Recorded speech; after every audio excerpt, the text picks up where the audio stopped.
Signs of gang presence in Durham are around us. Some we see and some we don't. While local leaders are working hard to make sure that this presence doesn't define us, it's also something that can't be whitewashed or swept under the rug. It's an issue that doesn't necessarily impact every resident every day, but it does affect the overall well-being of our community and our people. That's why local leaders want you to be aware, and they want you to know gangs are still very much an issue in Durham, but it's something that's being addressed and an area where you can impact change as well. Welcome to City Life. I'm Beverly Thompson. Joining me to talk about the issue are Durham City Manager Tom Bonfield and Durham County Manager Wendell Davis. Thank you so much for joining me. I really appreciate it. Thanks for having us, Beverly. Thanks for having us. Wendell, I know you both co-authored a recent statement that was published in the Herald Sun regarding gang activity in Durham. Why did you feel such a statement was even necessary? So Beverly, we have too many families and children, particularly young boys and men of color, who are affected by gangs and gang violence. And so subsequently, we wanted to make sure that we gave deference and attention to this particular issue because, you know, there are too many young folks. When I walk through the Durham County Jail, they're incarcerated oftentimes as a result of gang activity. And so it is our interest to make sure that these young people, particularly boys and men of color, as well as the families that are affected, get to a place that we can have better life outcomes. And Tom, I read the statement, and I know one of the things that you voiced was it's a common misconception that gangs aren't a problem anymore in Durham.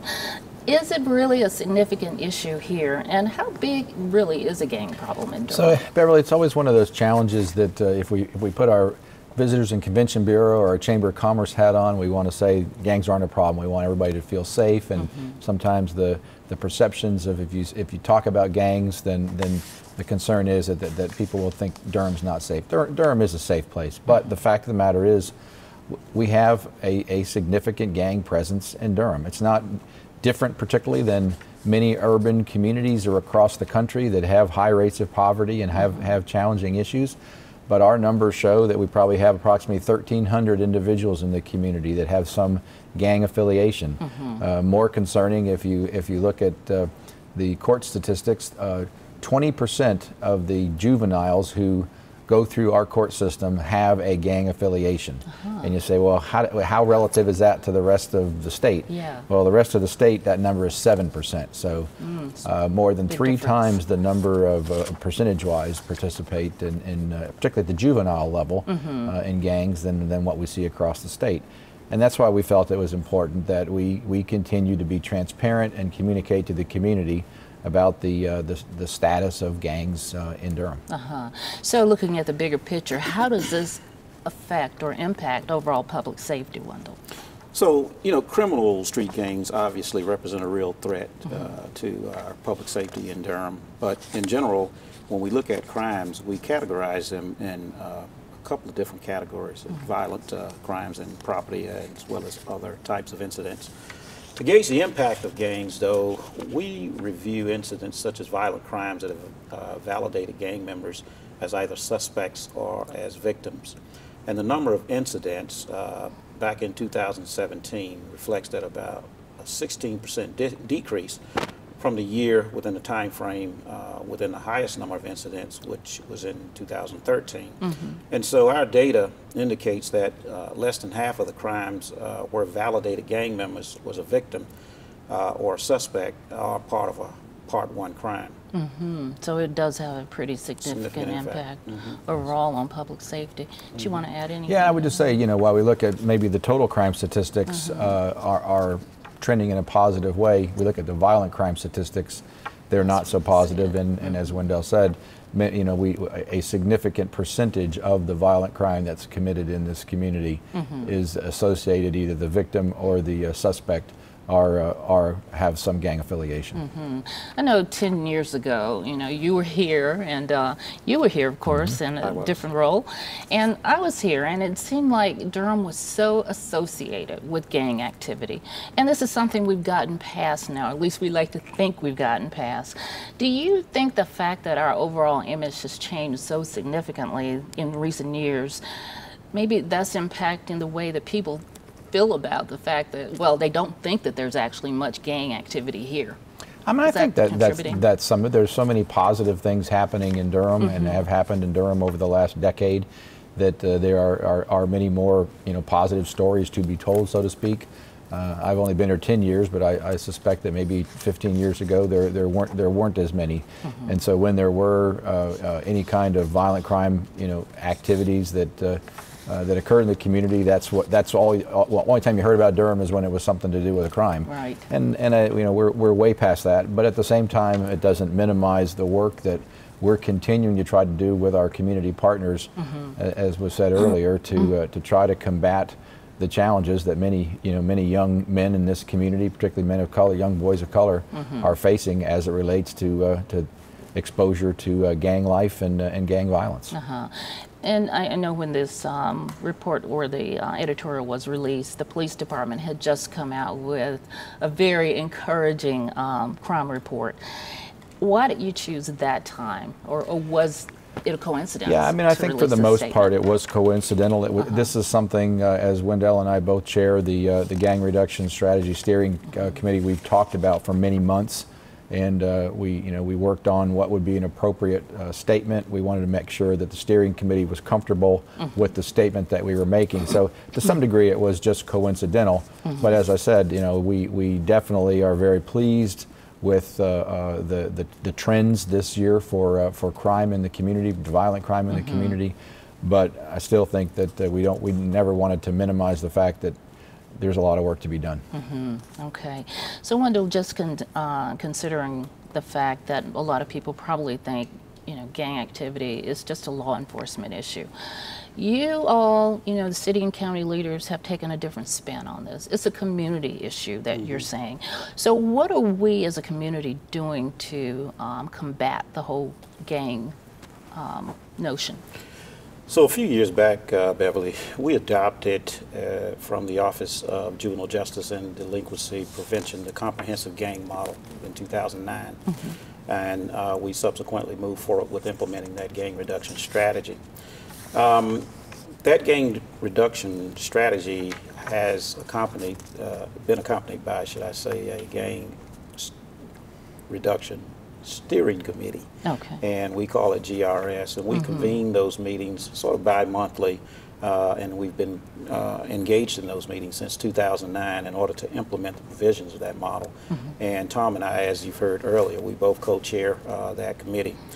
The committee is essentially made up of top leaders from across the community, to include the city, county government, of course, our public schools, in addition to our law enforcement and court system personnel. And we have engagement from the criminal justice program at North Carolina Central University, as well as Duke. And so it's very broad based, and there are faith members of the faith community, should I say, that's a part of that committee as well. And so what we do is, as a group, we commit to essentially reviewing the policies and any related prevention, intervention, or suppression activities that we can engage in to help move the community to a different place. So Tom, what has that group accomplished so far? Certainly, just the fact that we are following the national model has been extremely helpful. The feedback that we get from some of our external partners from the federal prosecutor's office, who they're out of Greensboro and work in the High Point area, they tell us that they don't see any community that has as comprehensive and collaborative steering committee as Durham. We have the right people at the table.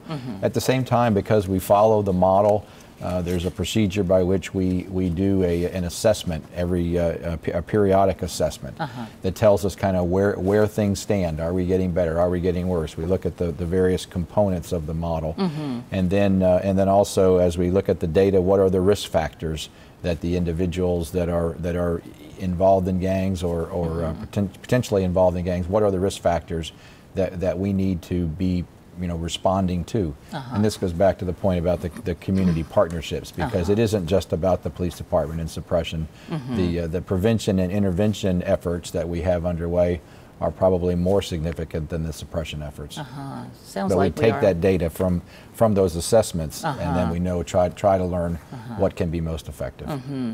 So it seems like we are learning a lot, and actually, are we educating the community though on where we're going or the information that we have? Or do you think there's more to be done there? Well, we probably aren't doing as good a job as we could be doing. Again, that was one of the reasons we talked about wanting to be out front with the article, just to bring some attention to the work and to the challenge. And you know, and we do need the community to be aware of this, because it's only going to be solved and resolved with broad community participation, whether it's faith-based community, business community, or the not-for-profit sector working with local government.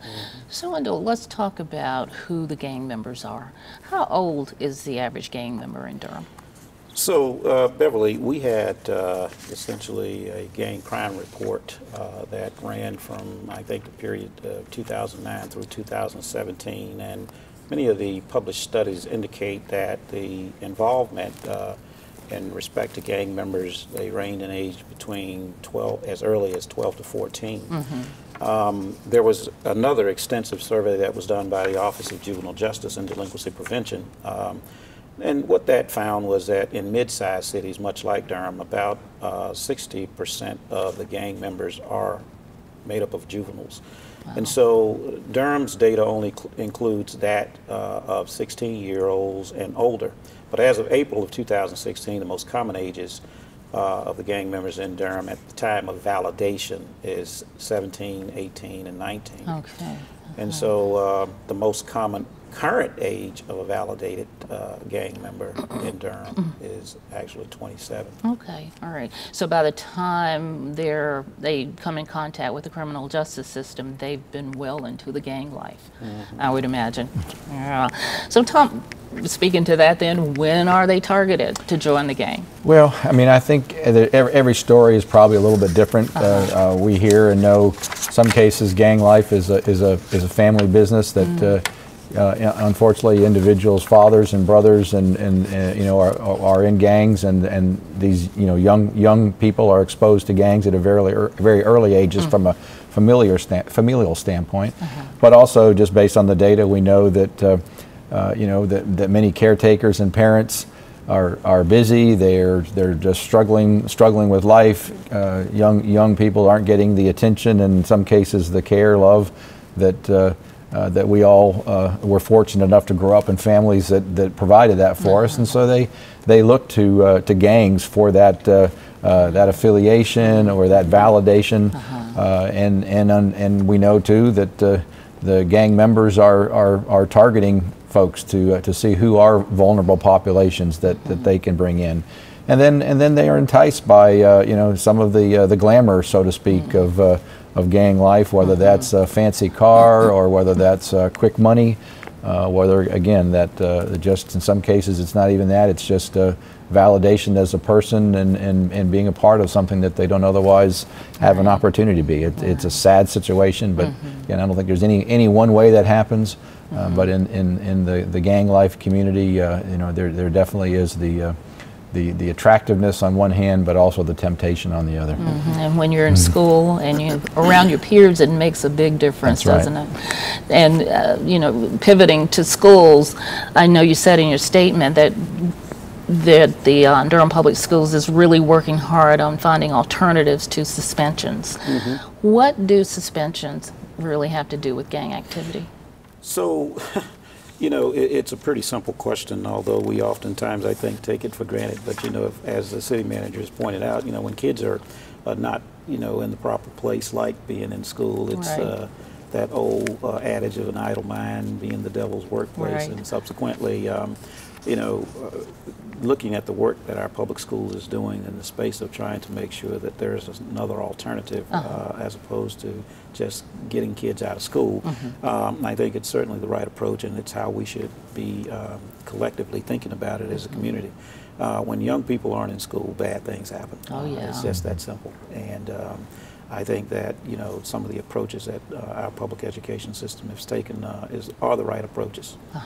Do you know what some of the alternatives to suspension have been? One of the things that they are looking at is things like a behavior modification model, which essentially, keeps the kid in schools, give them an opportunity to learn while at the same time addressing some of the behavioral issues that those students have. And, that makes a world of difference in terms of obviously the life outcome for that student and just as importantly that family. Okay. Tom, what are some of the other things that are being done toward the prevention side of things as well as intervention? Sure. Well, I mean, I think, across the board it starts with academic success in the schools as we've kind of hit pretty hard here, but the programs to assure that young people have the best opportunity for academic success is without question the best thing we can do. But also on the intervention side and to some degree the prevention side, we have many programs from the Police Athletic League programs, program called Project Build that helps at-risk youth both learn job skills and kind of intervene in their life is very positive. And there are a number of other very specific initiatives for services for at-risk youth. But at the end of the day, whether it's recreational activities or whatever, it is a matter of having positive opportunities for young people to participate in, so they don't get stuck in the temptations of looking at, being attracted to the wrong direction. And I know you said earlier that the faith community is involved, and you have members on your committee as well. We do. We have a representative from the faith community, but that's something that we probably can do a better job communicating to many of our church outreach, is to encourage the faith-based communities, the churches, to extend an arm or a hand to just their membership, and to see where there are opportunities for them to be also a positive connection for youth. We have many great connections, many great churches obviously in Durham, but it's something that we probably could ask them to even stretch more. Now, I know you touched on this a bit earlier, but how is the progress of this committee being tracked? So actually, Beverly, being able to track, gang crime is not exactly an easy task. And so the GRS committee, the Gang Reduction Strategy Committee, which Tom and I will be running off to when we leave here, we put a significant amount of time and energy into collecting data, analyzing that data, and of course trying to understand what the reports are in fact telling us as it relates to the results. We conducted back in 2007, as you know, the comprehensive gang assessment that got updated back in 2014, some 7 years later. And then there are several other reports that are being published since then, like the gun crimes report, as well as the gang crime report. And the gun crime report, I think we published that around 2017. And the gang crime report was actually within that window of 2009 to 2017. And so these reports, they exist, and the steering committee, we use those, no doubt, and we try and apprise the community of those efforts. And for anyone who would like to sort of partake in those reports or see them, they can go to our Gang Reduction Strategy homepage, Durham's Gang Reduction Strategy homepage, and it's on the county's website at dconc.gov. So Tom, I want to wrap this up. What can people do to help? Well, I think certainly be aware. Look for opportunities to mentor young people. Is another one. We just don't have enough mentors in the community. We have many more needs than we have a supply on that side. And again, be aware, be supportive. I don't think it's something that the community needs to be terrified of, but I do feel like we need to continue to be deliberate about. One of the things that I would say as a part of the wrap up too is we rest assured, city government and county government, it's on our radar screen. We talk about it a lot. We are thinking about it a lot internally, trying to find the right programs, the most efficient programs that we can put forth. So I would want the community to know that there are a lot of folks in both of our organizations who are working very, very hard on this issue. But again, if people want to get involved, there are many opportunities and places they can be involved to help as well. All right. Is there anything else you'd like to add? No, other than to basically say that, you know, we do have to put our collective shoulder behind this as Durham. And it's not, you know, the city police department's problem to solve. It's certainly not the school's problem to solve, or government for that matter. Everybody has a role to play. All right. Well, and I just would say too, I appreciate, you know, that CityLife was interested in this topic. It's not necessarily a topic that is very glamorous to the kinds of things that we like to promote about Durham, but it's important information, and this is an important way for the community to learn about what's going on and what we're doing about it. Thank you both for joining me. I really appreciate it. I know how busy you both are. Thank you. Thanks for having us. For more about the city and county's gang reduction strategy, you can visit dconc.gov and go to the Criminal Justice Resources homepage under Departments. Once there, simply click on Gang Reduction Strategy. Well, that does it for CityLife. Don't forget to follow us on social media. Watch us on Durham Television Network and on YouTube, and listen to our podcast on iTunes. I'm Beverly Thompson. Thank you for joining me to learn more about CityLife in Durham.